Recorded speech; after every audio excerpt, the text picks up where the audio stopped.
कर लेते तो उनके कपड़े धो देता था। वे पूजन के लिए बैठते तो तुलसी लाकर रख देता, पंचपात्र धो मांज करके रख देता था। वे भोजन करने बैठते तो मैं परोसगारी कर देता था। वे भोजन कर लेते तो मैं पत्तल उठा लेता था। वे जब दिन में कथा सुनाते तो मैं कथा सुनने बैठ जाता। वे महात्मा लोग कीर्तन करवाते तो मैं नाचने लग जाता। रात्रि में जब वे महात्मा लोग सोने लगते तो मैं उनके चरणों की सेवा करने लग जाता। और जो वो महात्मा लोग बताते थे वो सारे नियमों का मैं पालन करता था। 4 महीनों तक ऐसी सेवा मैंने संतों की सरकार। वर्तमान में तो महात्मा भी बहुत कम बचे, ब्राह्मण भी बहुत कम बचे। ब्राह्मण हैं भी तो वो ब्राह्मणी विद्या सीखना नहीं चाहते, कर्मकांड सीखना नहीं चाहते, ब्राह्मण बनना नहीं चाहते। वे भी पढ़ करके नौकरी करना चाहते हैं, वे भी पढ़ करके अफसर बनना चाहते हैं। ब्राह्मणी विद्या कोई सीखना नहीं चाहता। इसका कारण जानते हो? इसका कारण है ब्राह्मणों की आजीविका पर ऐसा संकट कुछ समय से मंडराने लगा कि उस संकट के कारण ब्राह्मणों की आजीविका खतरे में पड़ गई। गौर से सुनना,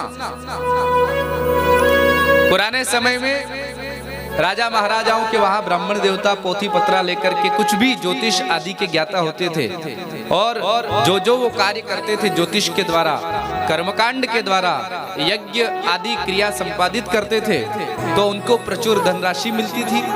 उनको दान दिया जाता था, स्वर्ण, रजत, धन, गेहूं आदि, अन्न आदि दान दिया जाता था, जिससे ब्राह्मण को कभी भी कहीं हाथ नहीं फैलाना पड़ता था। ब्राह्मणों की आजीविका आराम से चलती थी, उन्हें किसी के भरोसे नहीं बैठना पड़ता था।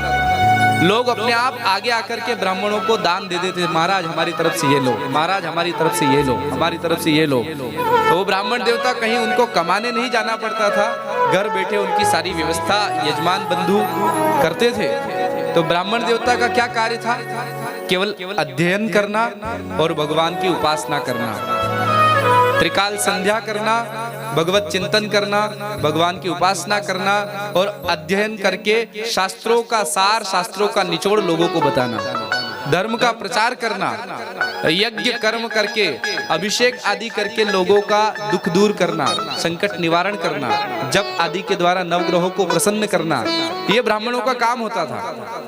यजमान के लिए ब्राह्मण करते रहते थे।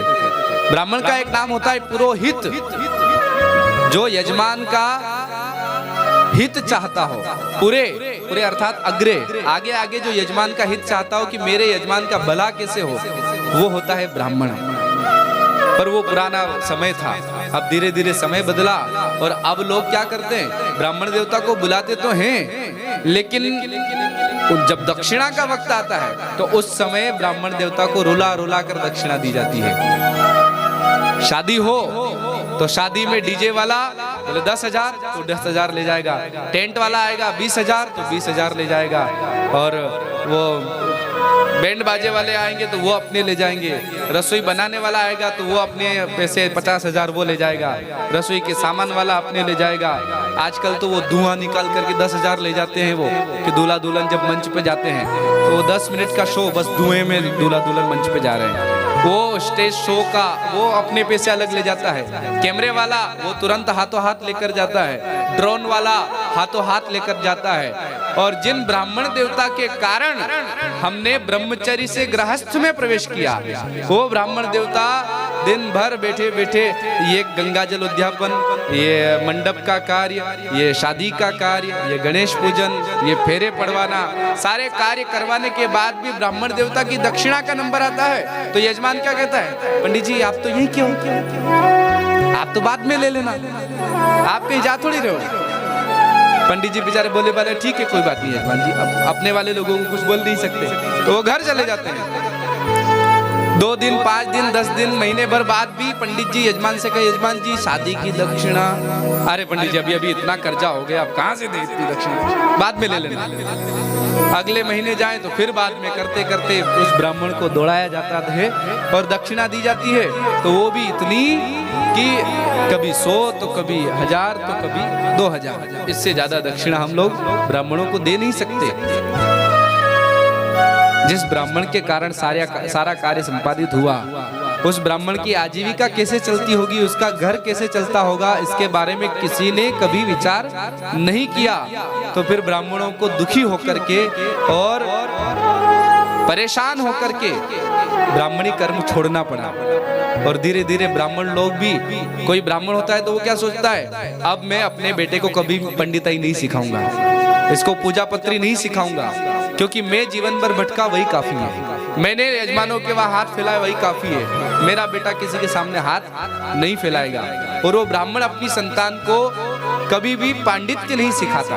वो कहता बेटा तू भी अफसर बन और वहां से महीने महीने तनख्वाह आएगी, बढ़िया आनंद लेना जिंदगी की, क्योंकि मेरे में सहन शक्ति थी, सहन कर लिया, पर ये आने वाली पीढ़ी सहन नहीं करेगी। तो ब्राह्मणों की कितनी कमी होगी। कितने गांव में हम इधर कथा करने आते हैं, हम पूछते हैं आपके बामन दादा, बोले बामन दादा तो वहां से आते हैं। कोई गांव वाले बोलते वो वहां से आते हैं, कोई शाहदा से आते हैं, कोई नंदुरबार से आते हैं। आपके गांव में नहीं, बोले नहीं है ही नहीं। और किसी गांव में है भी तो पंडिताई करते नहीं, वो दूसरा नौकरी पेशा करने वाले हो गए। तो ये ब्राह्मणों की कमी आने लगी और धीरे धीरे ऐसा समय आ जाएगा कि ब्राह्मण मिलेंगे नहीं। और इसका परिणाम जानते हो, ब्राह्मण नहीं मिलेंगे तो उस दिन ये होगा कि शादी करवाने के लिए आपको परेशानी हो जाएगी, समस्या खड़ी हो जाएगी, फेरे कौन पड़वाएगा, मरने के बाद वह अंतिम क्रिया करने वाला कौन बचेगा।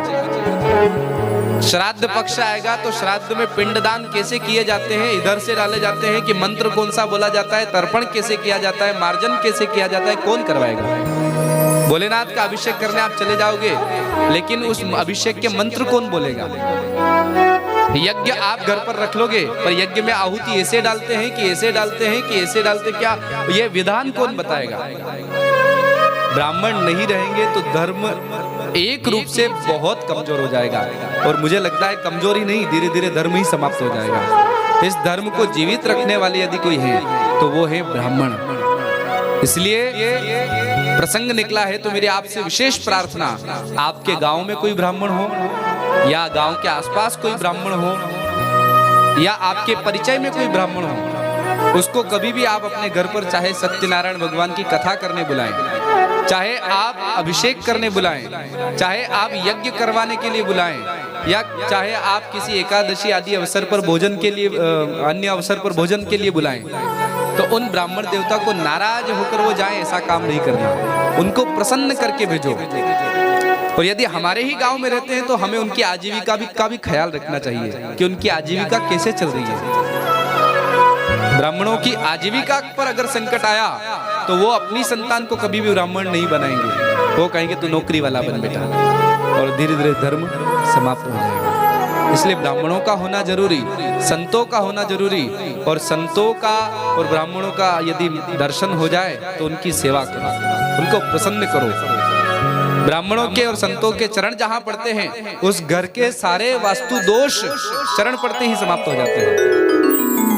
संतों का चरणोदक यदि कोई पान कर ले तो उसकी बुद्धि के जितने विकार हो वो विकार सब समाप्त हो जाते हैं।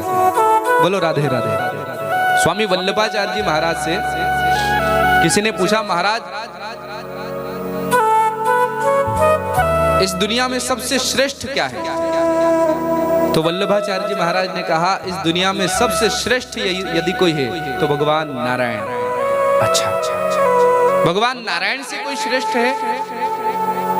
तो वल्लभाचार्य जी महाराज ने कहा, भगवान नारायण से श्रेष्ठ उनके भक्त, जितने भी भक्त, भगवान से भी श्रेष्ठ उनके भक्त होते हैं। अच्छा, भगवान के भक्त से कोई श्रेष्ठ है? तो कहा कि भगवान के भक्त से भी श्रेष्ठ यदि कोई है तो वल्लभाचार्य जी ने अपनी जनेऊ को, अपनी यज्ञोपवीत को हाथ में लेकर कहा कि मैं 3 बार यज्ञोपवीत की सौगंध खाकर कहता हूं कि भगवान